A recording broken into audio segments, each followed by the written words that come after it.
There is a reason perfection feels distant, and chaos feels familiar. When people watch Diego Maradona, they are not just watching football history.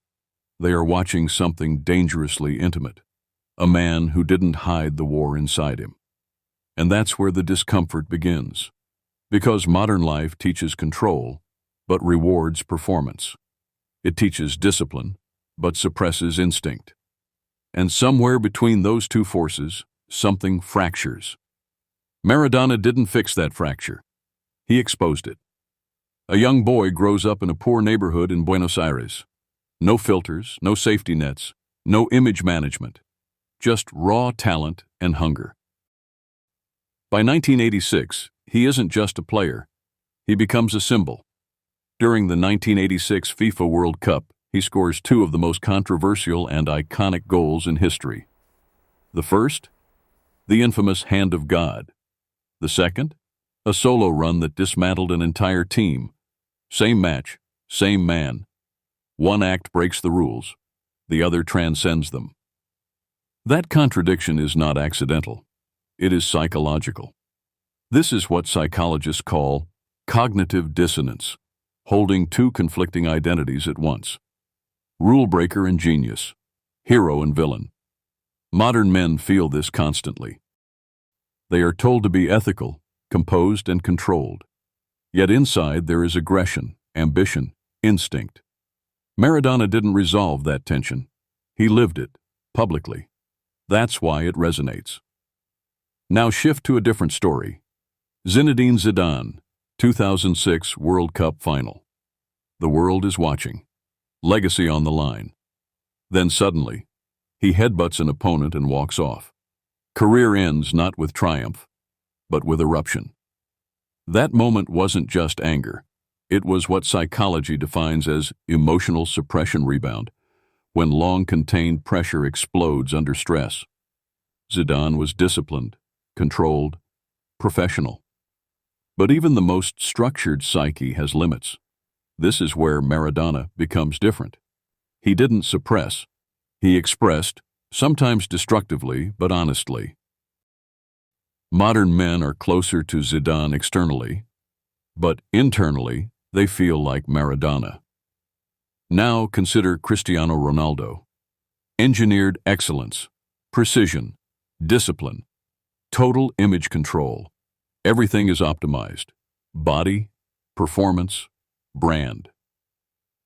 This represents what sociologists call hyper-reality identity construction, a curated version of self designed for constant admiration.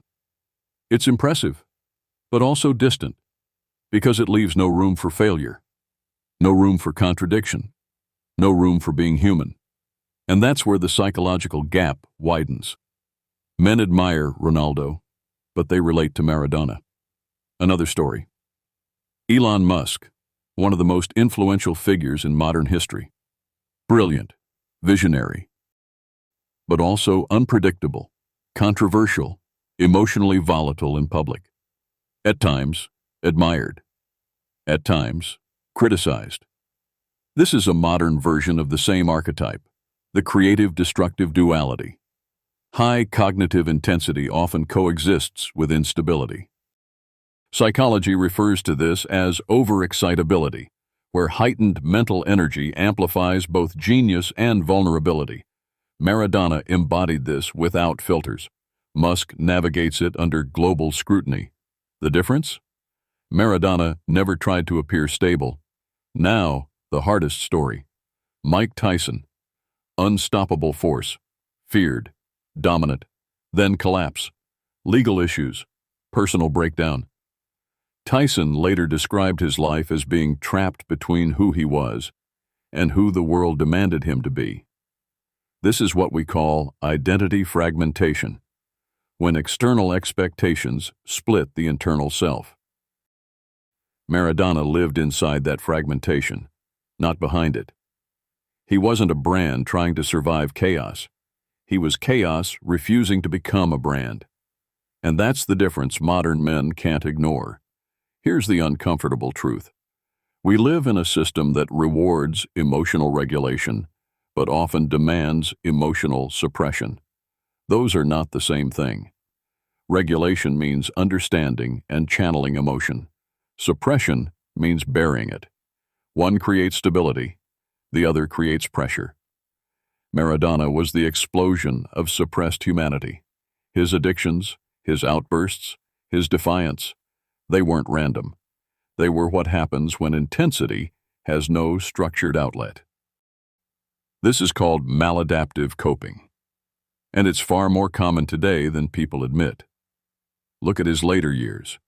No quiet retirement, no polished legacy, still loud, still emotional, still visible. This violates what society expects. Graceful decline, controlled presence, respectable silence.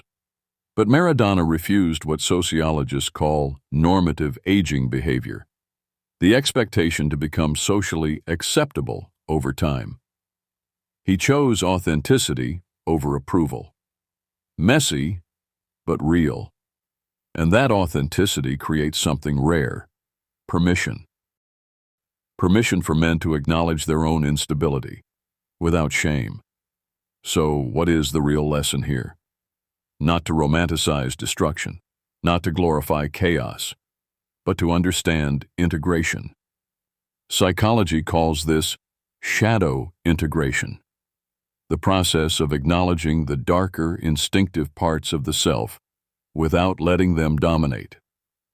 Maradona represents the unintegrated version, pure expression without control.